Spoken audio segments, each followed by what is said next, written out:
tal? Yo soy Raúl Perdomo. Junto a mi familia tenemos un par de años cultivando un pequeño huerto familiar en casa.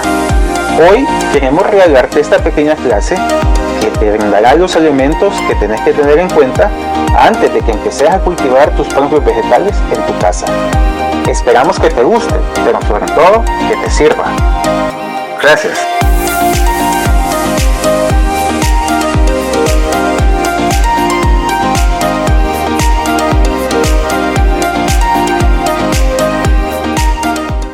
¿Cómo empezar con el huerto? ¿Qué cosas, qué elementos tenemos que tener presente antes de empezar o aventurarnos a tener un huerto en casa? Número uno es pensar en un lugar, en espacio adecuado dentro de la casa. No precisamente tiene que ser el lugar más bonito, donde yo quiero que esté, donde yo pienso que se ve mejor. Tenemos que pensar en dos aspectos. Número uno, un lugar donde vaya a recibir luz del sol. Esto es importante porque la forma en que las plantas tienen para hacer su nutrición es a través del proceso de fotosíntesis. Recordemos nuestras clases de ciencias naturales, donde nos explicaban que la fotosíntesis era la forma en que las plantas captan la luz del sol y la transforman en energía y nutrientes para su desarrollo. Entonces es muy importante que nuestro huerto reciba luz del sol. Se dice que más o menos las hortalizas o los cultivos que vayamos a tener en nuestro huerto deberían recibir al menos unas 6 horas de luz del sol. Entonces, ¿qué podemos hacer? Visualizar el patio, el jardín, la ventana, el espacio donde reciba la mayor cantidad de luz del sol. A veces es bueno salir durante un día, observar, tomar fotos, es decir, en la tarde el sol está de este lado, en la mañana está de este, y establecer cuál es el lugar donde mi cultivo, donde mi huerto vaya a recibir la mayor cantidad de luz del sol. Eso es importantísimo. Y lo otro, que tenga una fuente, que tenga acceso a una fuente de agua cercana. Nos vamos a dar cuenta que el riego va a ser una de las actividades que va a estar presente en todo el ciclo de vida de nuestro cultivo. Por ende, es algo que vamos a hacer todos los días, mañana, tarde, quizás cada 2 días, un día. Entonces, tenemos que tener acceso a una fuente de agua. Una vez establecido el lugar, tenemos que pensar en los tipos de recipiente. Hay 2 formas. Uno, sembrando directamente en el suelo. Ahí no hay recipientes. Si usted tiene un espacio, un pedacito de tierra, un jardín, y que lo quiera destinar para un huerto, pues muy bien. Si no, pues en la mayoría de los casos, en espacios urbanos, en ciudades que vivimos en casas pequeñas con patio o en apartamento, vamos a necesitar recipientes que pueden ser de distintas formas y que podemos escoger según nuestras condiciones, nuestro presupuesto, nuestro gusto o las cosas que tengamos a mano. Estos pueden ser cajones, mesas de cultivo, macetas de distinto tipo, y estas macetas verticales o jardineras verticales que le llaman, que es aprovechando una pared, un espacio vertical, especialmente a los que viven en apartamentos, y que podemos aprovechar ese espacio vertical y nos ayuda a ahorrar espacios. Yo sé que la mayoría que vivimos en ciudades vamos a destinar nuestro huerto a estar en macetas. ¿Qué cosas tenemos que tener en cuenta en una maceta? La maceta adecuada tiene que tener drenaje, aunque parezca algo de sentido común. Hay que fijarse que la maceta, el recipiente que vamos a utilizar, tenga la capacidad, tenga esos hoyitos que nos dan la capacidad de evacuar el exceso de agua que pueda quedar después de un riego. Y el otro elemento que no pensamos mucho es el tamaño de la maceta, que más que todo no es el tamaño, sino es el volumen, la capacidad de volumen que pueda tener para tener tierra o sustrato según el tipo de cultivo. ¿Por qué? Porque van a haber, según el cultivo, un tamaño de maceta adecuado. Por ejemplo, cultivos como maíz, sandía, melón, calabaza, que son plantas muy grandes, enredaderas, vamos a necesitar una maceta de 40 litros o 10 galones, ¿verdad? Esta es una maceta más o menos grande. La mayoría de los cultivos que vamos a tener en un huerto, pues es pepino, berenjena, papa, tomate, sí requieren una maceta un poco más pequeña, mediano, 5 galones, 7 galones, que son lo que más comúnmente podemos encontrar, macetas de este tamaño. Hay cultivos que se conforman con tamaños pequeños, de 1 galón, que es una maceta más o menos pequeña. Ahí podemos tener cebolla, lechuga, ajo, rábano.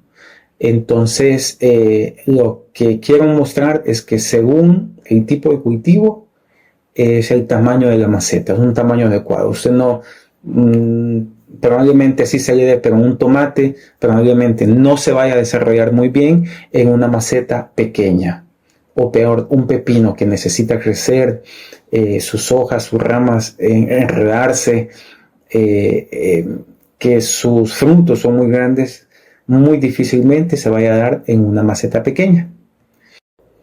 También podemos utilizar materiales reutilizados.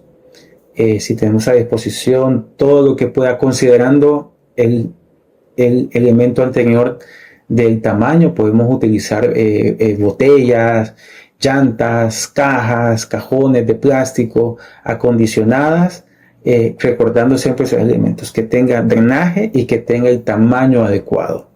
Un huerto también se puede dar en espacios pequeños, no hay inconveniente. Vemos aquí ejemplos de terrazas en apartamentos, donde en macetas pequeñas, obviamente quizás no nos vaya a quedar de espacio para un pepino, pero perfectamente podemos tener hierbas aromáticas, un tomate, una lechuga, cebolla, cultivos pequeños, pero que en espacios pequeños, pequeños se pueden dar muy bien.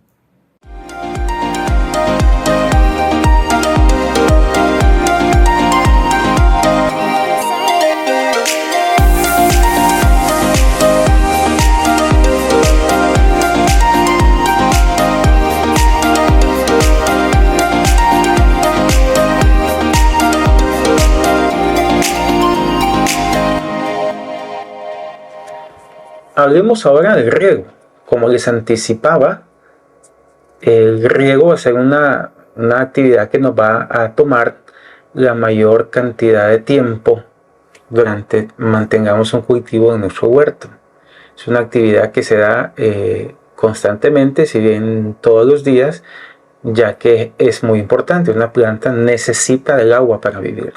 El agua ayuda a que los nutrientes que estén en el suelo estén disponibles para que las raíces absorban esos nutrientes y puedan nutrir a toda la planta.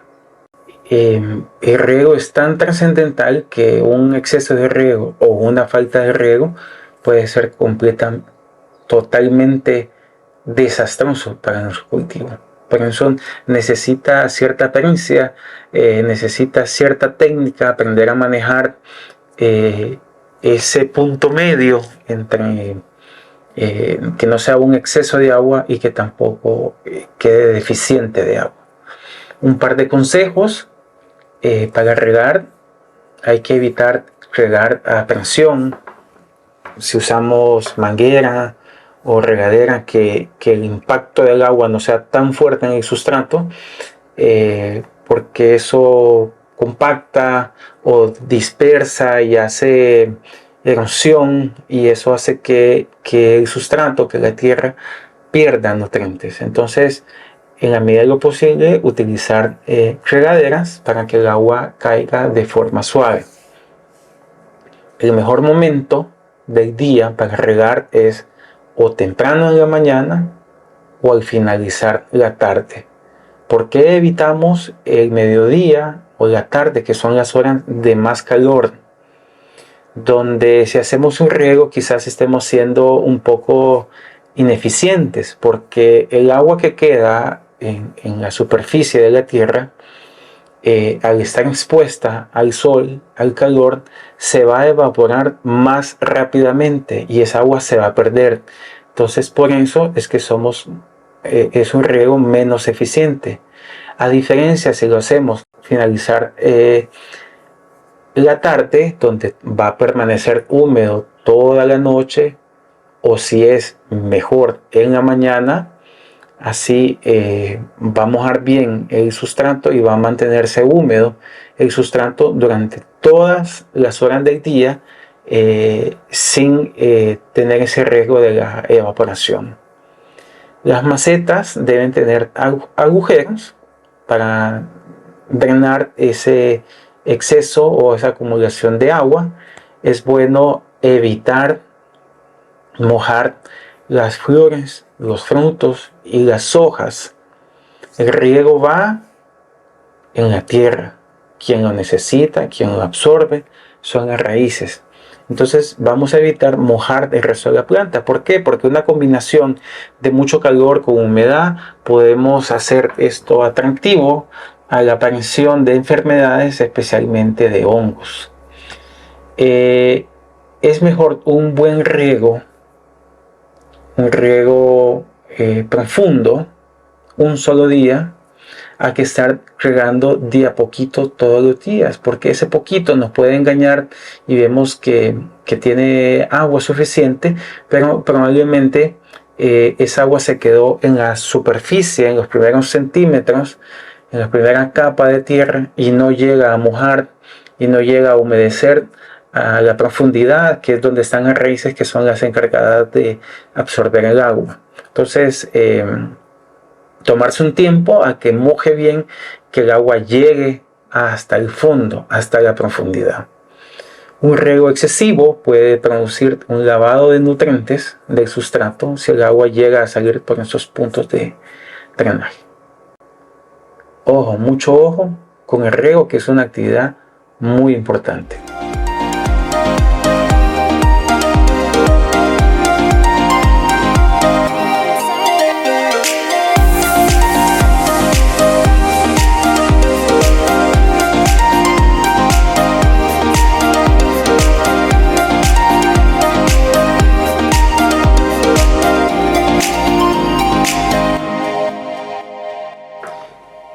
Hablemos ahora del sustrato.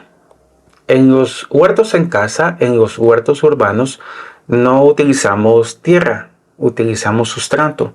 El sustrato es una combinación, es una mezcla de diferentes materiales que entre todos le aportan a la planta soporte y anclaje, además acceso de oxígeno a las raíces, ayudan en la retención adecuada de la humedad y en el acceso y la disposición de nutrientes.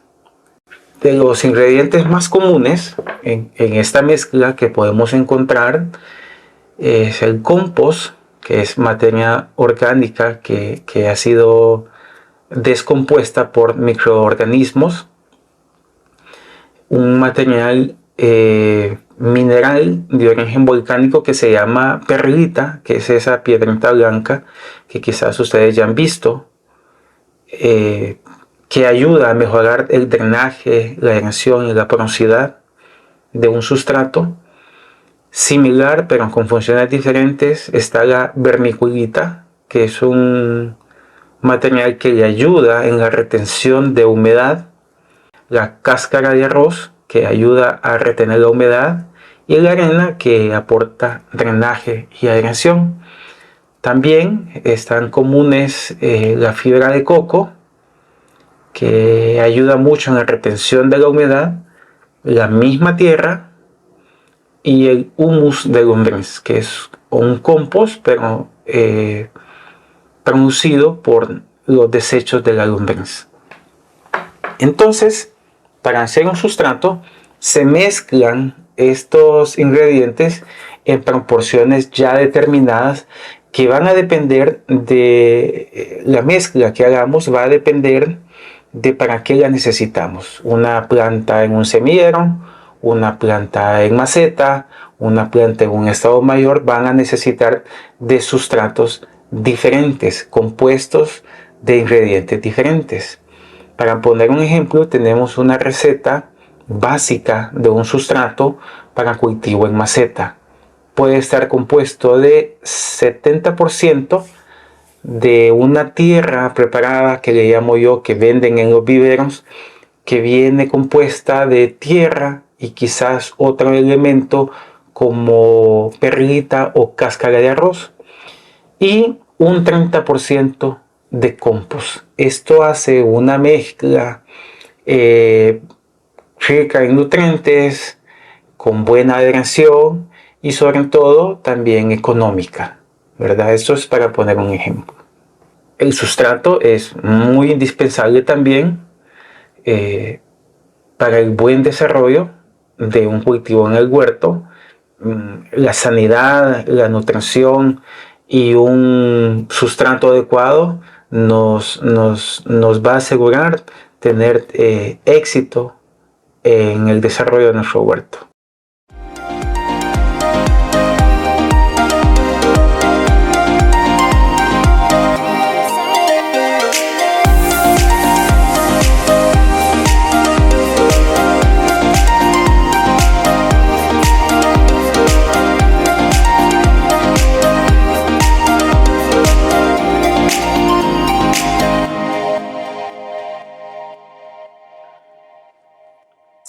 Iniciemos entonces.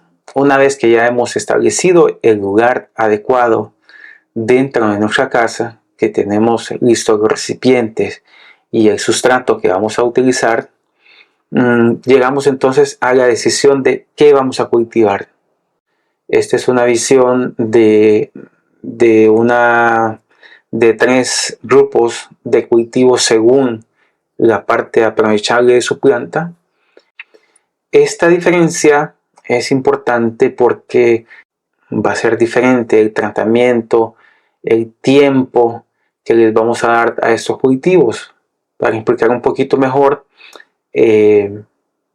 para que podamos tener tomates, una planta de tomate tiene que desarrollar sus tallos, sus hojas, y llegar al punto de floración, que la flor sea fecundada, polinizada, que se desarrolle el fruto, y esto pues puede tomar un tiempo, unos 3, 4, 5 meses, dependiendo del caso. A diferencia de un cultivo de hoja, como una lechuga, que en unos 2, 3 meses quizás podíamos estar cosechando, porque la planta no tiene que desarrollar otras estructuras, sino simplemente las hojas que vamos a utilizar. Otro consejo que yo doy para decidir lo que vamos a cultivar es lo que a vos te guste. Por poner un ejemplo, a nuestro hijo pequeño le encantan los pepinos. Entonces el pepino es un cultivo que sí o sí debe estar presente en nuestro huerto. Entonces, ¿para qué cultivar otras cosas que no vas a consumir, que no te gustan? Entonces, si solo tomate, pues solo tomate y quizás otras cosas más. Son cosas que tenemos que tener en cuenta al momento de determinar o decidir qué es lo que vamos a cultivar. Hay dos formas de empezar con un huerto. Lo tradicional es empezar sembrando desde la semilla, pero también, que es especial y muy aconsejable para personas que van empezando en su huerto, es comprar, si es que hay disponibles en tu entorno, comprar plántulas. Plántulas son plantas pequeñas que venden quizás en viveros, en supermercados, en ferreterías, que ya llevan un proceso adelantado y que nosotros únicamente nos toca hacer un trasplante hacia el lugar donde nosotros vamos a tener, ya sea una maceta, un cajón o el lugar que nosotros hayamos destinado. Para principiantes, esta es una buena forma de empezar. Si queremos empezar con todo, pues vamos a empezar desde la siembra, que también la siembra tiene dos formas, uno que es siembra directa o uno que es a través de un semillero. Son dos procesos diferentes. Un semillero, conocido también como almácigos, es la siembra en recipientes pequeños, bajo condiciones un poco controladas, donde la planta recibe un poco de atención más puntualizada, con mayor esmero. Sembramos plantas y las tenemos cuidadas durante un tiempo, que en ese tiempo están quizás un poco de sombra, no tanto a la intemperie, luchando contra los impactos de la luz del sol, del calor, sino están en un ambiente un poco más controlado. Cuando la plantita ya está fuerte, robusta, es momento de llevarla a un trasplante. Cuando usamos siembra directa, esto no se da, se siembra directamente, y esto es más aconsejable en plantas de raíz como la zanahoria, quizás, que si hacemos un trasplante de semillero a siembra directa, corremos el riesgo de dañar la raíz y que pues no se vaya a desarrollar de la forma adecuada. Entonces, siempre que se pueda, es muy recomendable empezar a través de un semillero. ¿Cómo podemos hacer un semillero? Vamos a ver este video a continuación.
Llega entonces el momento del trasplante, ya sea cualquiera de las dos vías que hayamos tomado de empezar con nuestro huerto, si es a través de la siembra o a través de la compra de plántulas, llegamos a este punto. ¿Qué es el trasplante? Es pasar esa plántula de ese ambiente controlado al lugar definitivo que viene. La planta sufre un estrés en ese cambio, entonces hay ciertas recomendaciones que debemos seguir para minimizar ese estrés. Uno, evitar hacerlo en el momento de más calor del día. La hora recomendada es al finalizar de la tarde, donde la planta va a tener toda la noche con agua, con frescura, para aclimatizarse y acomodarse a su nuevo ambiente. Vamos, antes de hacer el trasplante, a preparar el terreno, la maceta o recipiente con el sustrato, a tenerlo húmedo. Humedecemos, dependiendo el recipiente en el que venga esa plántula, si es del recipiente donde vamos a tener que sacar la planta, si es un vasito, si es una bolsa de plástico, lo mejor es humedecer el sustrato para que afloje más fácilmente. Todos estos procesos se hacen cuidando no dañar la raíz y hacerlo lo más rápido posible, pero siempre con cuidado. Una vez que hemos hecho el hoyo en el recipiente final, tapamos y regamos de nuevo, siempre haciendo esto con el mayor cuidado posible.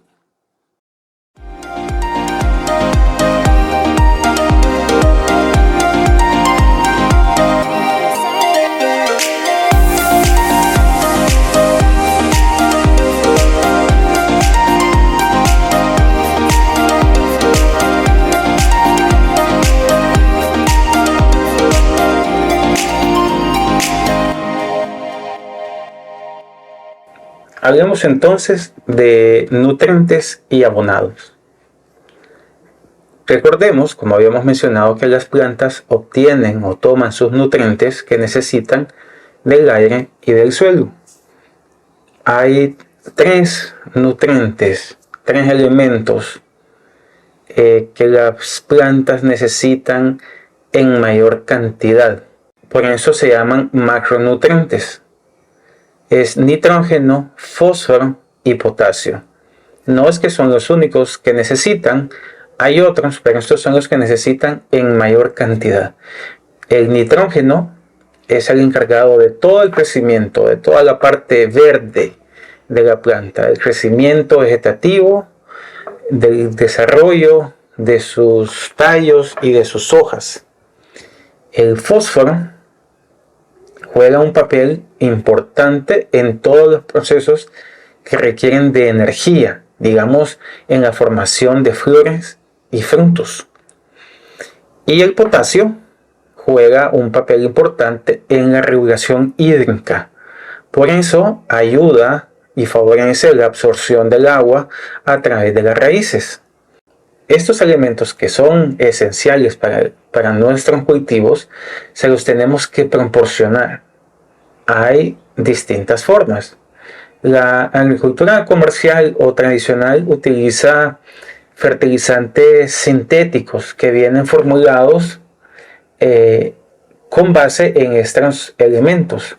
Y de forma orgánica, nosotros en los huertos urbanos, que son huertos más ecológicos, optamos por estas opciones, que son abonos naturales o ecológicos que le llaman, que son ricos en materia orgánica. El principal, que es el más común, es el compost, ya sea que lo compremos en una ferretería, en un vivero, o que lo preparemos nosotros en nuestra propia casa.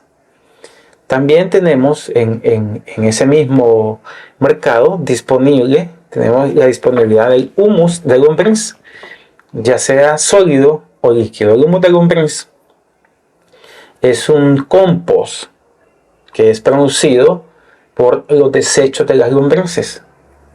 Es un proceso un poquito más allá de un proceso de un compost normal, muy rico y de muy buena calidad. Están los abonos verdes, que se llaman, que es cultivar cierto tipo de planta que ayuda a que el nitrógeno se fije y se quede en nuestros sustratos. Y la gallinaza, que es estiércol de gallina y de aves, y estiércoles de vaca, de caballo o de cabras. Estos últimos, pues en las ciudades no las tenemos muy disponibles, entonces generalmente lo que tenemos más a disposición es el compost. ¿Cómo entonces lo vamos a añadir? Generalmente en el sustrato de un semillero, como mencionamos anteriormente, ya va un poquito de compost necesario para esa primera etapa. Si estamos iniciando desde una plántula, no sabemos si viene con abono, entonces al momento del trasplante echamos un poquito en el agujero donde va esta planta, echamos un poquito de compost en la parte de abajo. Esa es, como quien dice, la primera aplicación. Después del trasplante vamos a aplicar un poco de compost, de abono, 6 semanas después. Y después, dependiendo el tipo de cultivo, el ciclo, digamos si es un cultivo de fruto como pepino o tomate, donde la planta va a requerir de más esfuerzo, recordemos al fósforo, importante en la producción de flores y frutos, entonces va a necesitar otra dosis extra de abonado.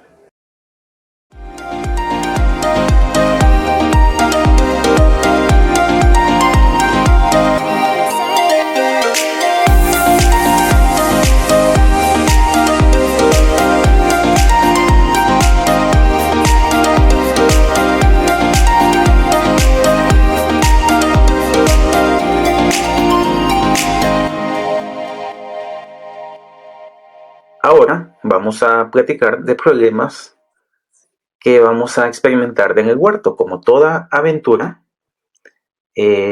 lamentablemente, pues vamos a experimentar ciertos inconvenientes en nuestro huerto en casa. Los principales problemas que vamos a experimentar los podemos dividir de 4 formas. Uno, el ataque de insectos. El ataque de insectos plaga es cuando hay un descontrol de una población de insectos que ataca y consume o enferma a las plantas de nuestro huerto.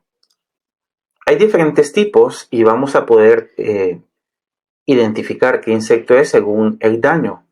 Pueden ser insectos que mastiquen los tallos o las hojas o las raíces, o insectos que chupen la savia de las plantas, debilitándolas o enfermándolas. Es muy diferente a las enfermedades, que se pueden dar por ataques de hongos, virus o de bacterias. Cada una tiene sus síntomas muy diferentes. Generalmente son manchas que podemos ver también en el tallo o en las hojas. También vamos a poder tener problemas de deficiencias de algunos nutrientes que pueden ser caracterizadas por falta de color en las hojas, en las venas, en los tallos, o pigmentaciones de colores diferentes en las hojas, que va a ser el signo característico de una deficiencia nutricional. Y problemas fisiológicos, que es cuando la planta enfrenta condiciones físicas adversas para las cuales no está preparado. Por ejemplo, exceso o deficiencia de agua, o ya sea mucho calor, o mucho frío, o mucha agua, o falta de polinización, o ese tipo de factores que afectan fisiológicamente a una planta. Todos estos problemas son diferentes y se atacan de manera diferente. Se lucha contra ellos o se combaten de forma diferente. Esto, a medida que ustedes vayan teniendo experiencia, van a ir adquiriendo esa experiencia para poder identificar hacia qué o contra qué están luchando y de qué forma ustedes pueden combatir de esto. ¿Cómo combatimos o cómo luchamos o cómo nos preparamos para esos problemas? Como dicen, la mejor cura siempre será la prevención. El mejor método de control de toda plaga y enfermedad es la prevención. Una planta sana es una planta sin plagas.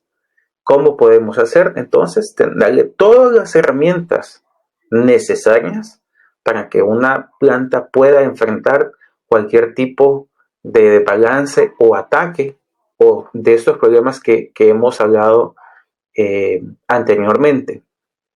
¿Cómo prevenimos? Entonces, una nutrición sana, un riego apropiado y adecuado, técnicas como la rotación de cultivo y la asociación de cultivos, el uso de plantas compañeras, son plantas que ayudan, benefician o que sirven de trampa para que insectos lleguen ahí y no al cultivo, o plantas que ayudan a repeler el ataque de insectos, por poner un ejemplo. Y la observación, es muy importante, salir, ver, visitar del huerto, visitar las plantas, ver en qué, si hay insectos, si hay enfermedades, si hay algo diferente, si hay algo que no esté funcionando y detectarlo en el momento adecuado. Hay distintos tipos o técnicas utilizadas para el control de plagas, especialmente las de insectos, los insectos plaga, que es con lo que mayor vamos a luchar, con lo que mayormente vamos a a luchar o enfrentarnos en el huerto. Lo importante aquí es hacer un manejo integrado, quiere decir utilizar los 3 métodos, combinaciones de los 3 métodos más la prevención para luchar contra estas plagas. Uno es el control mecánico, es hacer uso de elementos mecánicos como trampas, como barreras o como el control manual, que es el principal que yo doy opción para utilizar. Si veo un gusano que se está comiendo una planta, lo retiramos fácilmente con la mano. No hay más ciencia que eso es control mecánico. Control biológico es cuando hay insectos depredadores, cuando propiciamos que hayan insectos depredadores o enemigos naturales de esos insectos plagas que van a ayudar a combatir a esos insectos. Por ejemplo, las barranquitas. Es un aliado ineludible en nuestro huerto. Y el control químico, ya sea con insecticidas o repelentes naturales. De estos insecticidas y repelentes naturales hay un montón que podemos encontrar comercialmente o que podemos hacer de forma casera en nuestro huerto. Aquí les comparto una receta de un insecticida y repelente natural hecho con ingredientes y materiales que tenemos en casa. Es algo básico que podemos utilizar de forma muy fácil. Solamente necesitamos una cebolla roja, una cabeza de ajo, 2 chiles picantes, un chile pimentón, dulce, verde, morrón, como le llaman, y 1 litro de agua. Picamos lo más que podamos el ajo, la cebolla y los chiles, y luego lo ponemos en una olla o en un recipiente con ese litro de agua. Lo tapamos y lo dejamos reposar durante 24 horas. Esa infusión que va a quedar la colgamos y después la metemos en un asperjador, en un atomizador de agua. Entonces lo que hace este insecticida, uno primero repele por su olor, aleja un poco a estas plagas, especialmente a mosca blanca, pulgones, áfidos. Y 2, también nos puede ayudar como un insecticida natural. Lo aplicamos preventivamente como repelente, aplicándolo suavemente una vez a la semana. Y si ya vemos presencia de insectos, pues aplicamos cada 3 o 4 días. No se aplica cuando hay mucho sol, sino si podemos al finalizar de la tarde para evitar dañar las hojas.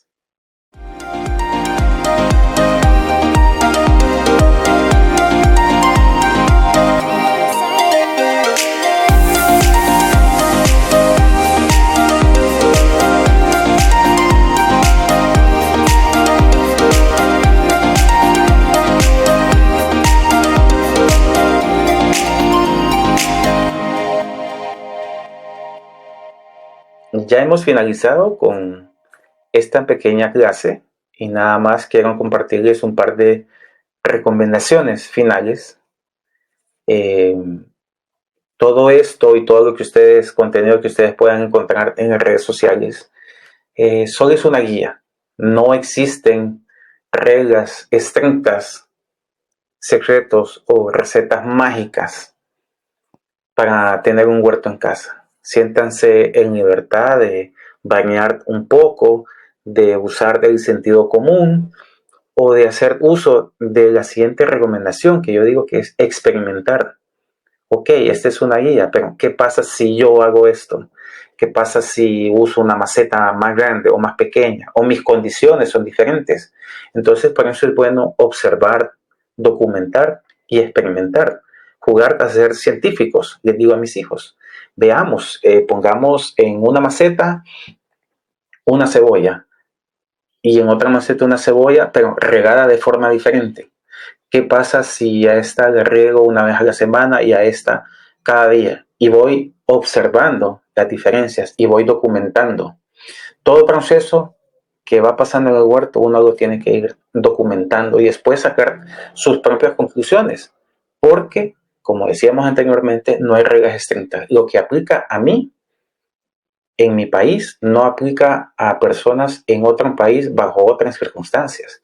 A mí, en mi ciudad, también mis condiciones son diferentes a otras personas que puedan estar en mi misma latitud, en mi misma ciudad, pero las condiciones de mi casa, de mi jardín, de mi huerto son diferentes. La orientación del sol, la cantidad de luz que recibe, el viento o la temperatura son diferentes. Por eso es bueno ir haciendo su propio registro de experiencias. Y lo último, sí vas a necesitar mucha paciencia y mucha perseverancia. Son procesos que no son de la noche a la mañana, son procesos que podemos fracasar, pero lo importante es volver a empezar. Así que mucho ánimo.